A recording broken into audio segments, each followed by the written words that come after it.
Le Conseil de la concurrence a rendu récemment un avis relatif à l'état de la concurrence dans le secteur de l'enseignement scolaire privé au Maroc. À cette occasion, son président Ahmed Rahou nous explique en exclusivité les enjeux et principaux enseignements tirés de cette étude. Nous avons été saisis par le président de la Chambre des représentants sur le sujet du niveau de concurrence dans le secteur de l'enseignement privé jusqu'à la terminale. Donc il s'agit de l'enseignement primaire, secondaire, avec ces deux niveaux, collège et lycée. Donc nous avons évidemment examiné la totalité du secteur, le mode de fonctionnement, les relations entre l'État et ce secteur-là, entre aussi les parties prenantes, donc les établissements, les parents d'élèves et les élèves. D'où le rapport que nous avons sorti et que nous avons destiné au Parlement, puisque c'est lui qui a posé la question. Donc c'est un sujet important. D'emblée, nous nous sommes inscrits dans l'orientation que nous n'avons pas commentée, bien sûr, l'orientation stratégique du pays, qui est de consacrer l'enseignement privé comme étant une composante du système éducatif marocain. Un objectif même a été fixé d'atteindre 20% d'élèves de façon non différenciée, régionalement et par rapport aux familles, qui soient dans l'enseignement privé. Et donc, sur la base de cet objectif, nous avons analysé où est-ce qu'on en est et quelles sont les conditions qui permettraient d'aller de l'avant encore plus. D'abord, le constat de l'importance du secteur. Quelques chiffres, ça permet de fixer les idées. Ce secteur, c'est plus de 6000 établissements. Quand on sait que l'enseignement public, de façon globale, c'est 12 000. Donc ça représente le tiers de l'ensemble des établissements scolaires. Ce n'est pas le même nombre d'élèves. Il y a quand même 1 million d'élèves un peu plus d'1 million d'élèves dans le privé pour 6 millions d'élèves en tout. Donc ça représente 15% du nombre d'enfants scolarisés, avec des différences très notables.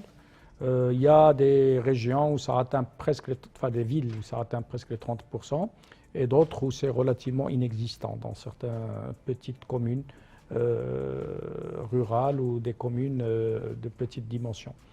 Donc c'est un secteur qui est important par le nombre aussi d'emplois, 100 000 emplois, un peu plus de 100 000, dont une bonne partie d'enseignants, et qui brasse un chiffre d'affaires de 20 milliards de dirhams, qui paye à l'État pour 1 milliard de dirhams d'impôts et qui économise, entre guillemets, à l'État, c'est-à-dire le coût qu'auraient représenté les 1 million d'élèves s'ils étaient dans l'enseignement public serait de l'ordre de 8 milliards. Donc voilà un peu l'ordre de grandeur. Donc on voit bien qu'on n'est plus dans le marginal, on est dans un secteur important. Les enseignements, premièrement, la question posée c'est sur la concurrenciabilité. Donc ce que nous avons constaté, c'est qu'il y a une offre, qu'il y a une demande, puisqu'il y a des parents d'élèves qui envoient leurs enfants dans ce type de système éducatif, que les prix sont très différents. Ça va parfois de 4 000 dirhams par an, dans certains établissements, surtout primaires, jusqu'à 40 000, 50 000 par an dans d'autres, quand des établissements plutôt liés à des programmes étrangers. Donc ça, c'est les établissements d'enseignement qui suivent un cursus aussi étranger, peuvent atteindre plus que 100 000 dirhams par an. Donc c'est très différent. Donc il y a une offre différenciée, des prix très différents. On peut dire qu'il y a le choix. Donc la question de y a-t-il concurrence ou pas, pour nous, ne se pose pas. C'est un secteur ouvert, concurrentiel, dans lequel il y a beaucoup d'investisseurs.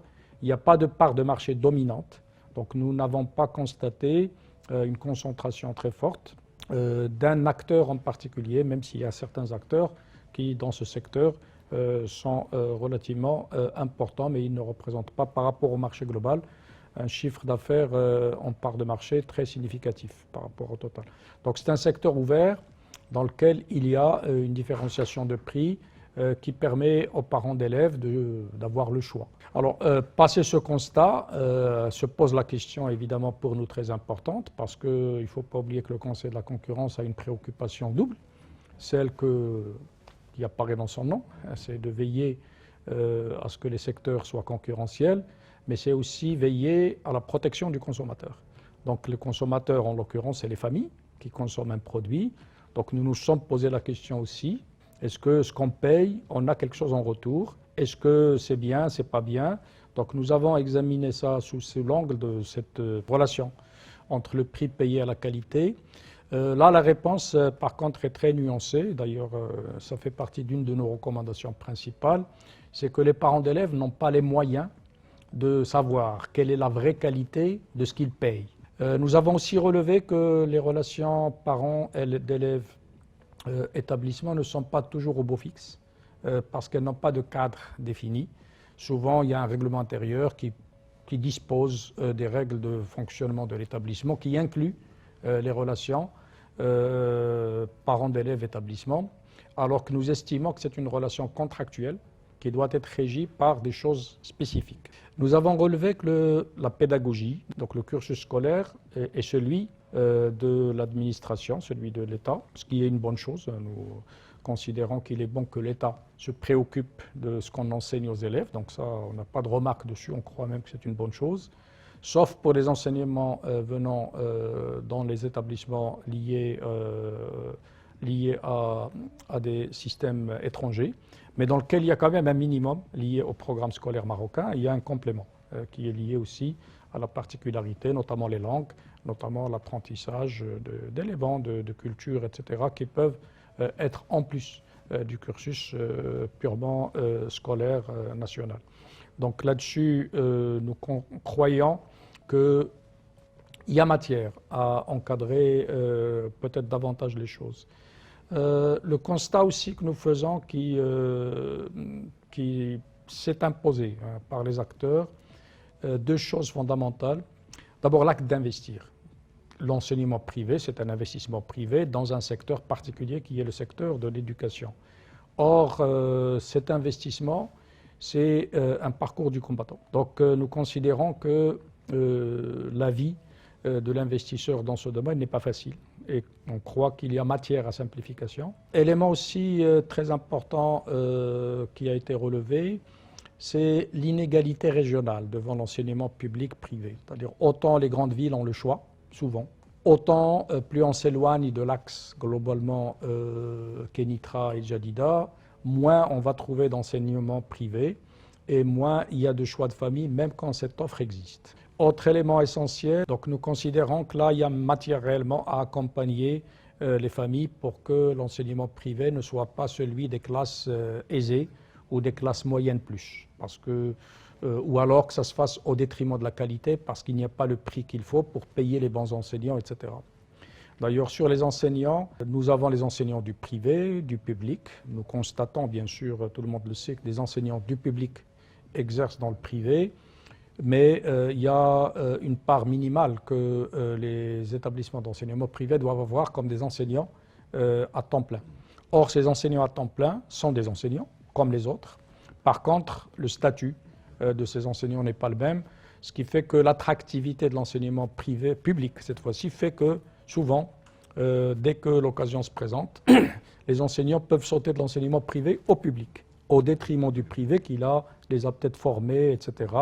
Donc nous considérons que là, l'État ne peut pas se préoccuper que des enseignants du public, il faut avoir une vision globale, non pas le même statut, évidemment, la fonction publique est différente du statut privé, mais qu'il y ait des réflexions pour que ce corps soit traité avec un certain nombre d'avantages, parce que là, c'est un domaine de concurrence en soi, puisque les deux corps, enseignement public et privé, sont en compétition sur le même besoin, donc en matière d'enseignants.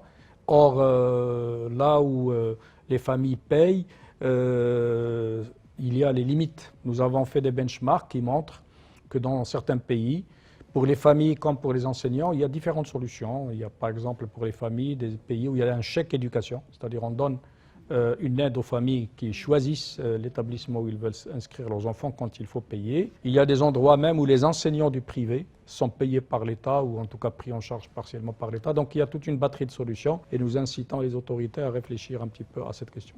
Retrouvez l'intégralité de cette interview dans l'édition de Finance News Hebdo du 30 novembre 2021.